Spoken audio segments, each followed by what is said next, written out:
and some never notice when enough is well enough. They keep right on collecting china dolls and garden gnomes, and then to store their bougie, they build extensions on their homes. Some blokes, they gather bottles and fishing rods and old machines, while some go in for power tools and motor magazines. I've got one of them. A friend of mine despairs about her husband's fad for socks, but my man is addicted to collecting chiming clocks. It started quite some time ago, as far as I can see.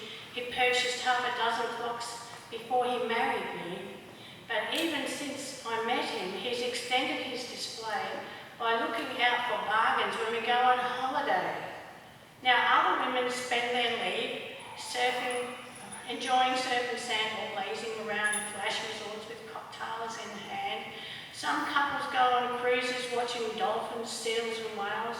Instead, I'm dragged to see antiques and off to garage sales. At home, 6 clocks from Queensland, plus 3 more from New South Wales, 3 wall clocks from Victoria, all bought at garage sales, 2 carriage clocks from Adelaide, 5 mantle clocks as well, and 2 revolting cuckoo clocks are making my life hell. My husband gets them all repaired. They tick and tock and keep me wide awake for half the night, depriving me of sleep. And how I hate those mongrel things whose inner workings chime at 15-minute intervals to help to pass the time. It wouldn't be so noisy if they'd synchronised, but no. But some of them are gaining time and the rest of them are slow. We've 19 chiming clocks whose innards ding and dong and whiz, and yet I have to check my watch to tell what time it is. Last holiday I laid it to my husband on the line. We flew to Tasmania and I told him rain or shine. No sign, we wouldn't go near any shops with loads of bric-a-brac. He promised me this time the clock would not be coming back. At first this scheme worked really well. We hired a little car and drove around the highlands where the lakes and mountains are. No sign of second-hand shops and not a dreaded sign antiques. I only wish we'd lingered there among the mountain peaks. Instead we drove to Devonport one cold and rainy day.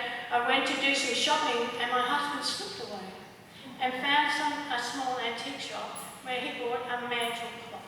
This is a mantle clock.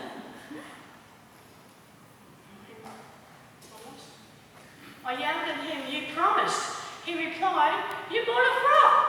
You must have 50 frocks at home and yet you bought one more." I realised his logic wasn't easy to ignore, and anyway I didn't want him checking what it cost to buy that cheap designer dress. I knew the cause was lost. That's why at Hobart Airport in the airline's endless queue, we stood with other tourists and we didn't have a clue. Our flight back home to Brisbane was about to be delayed because my husband's luggage held that purchase he had made. He packed that clock up earlier while I was in the loo and kept it close beside him. Why? I only wish I knew. His cabin bag went pumping down the rollers and the clock that hadn't worked for ages came to life and said tick-tock, tick-tock, tick-tock. It kept on ticking loudly in an ominous refrain. Too late I sensed the danger and attempted to explain. The woman on security had lost her board aplomb and shouted to the guards nearby, "Look out, they've got a bomb!" Now sadly threats from terrorists have changed our way of life, but never did I dream that we would instigate such strife. Yet suddenly, as screaming tourists ran from all the fuss, a group of armed police appeared. Their guns were aimed at us. We stood there, hands shaking, our hands were in the air, and though I died carefully, I reckoned my hand defied the laws of chemistry and turned to grey. And little did I know that something worse was still in store. The bomb squad got the bag unpacked, and there, wrapped around the clock, padded to protect it, my new designer. And along with frilly underwear, a soft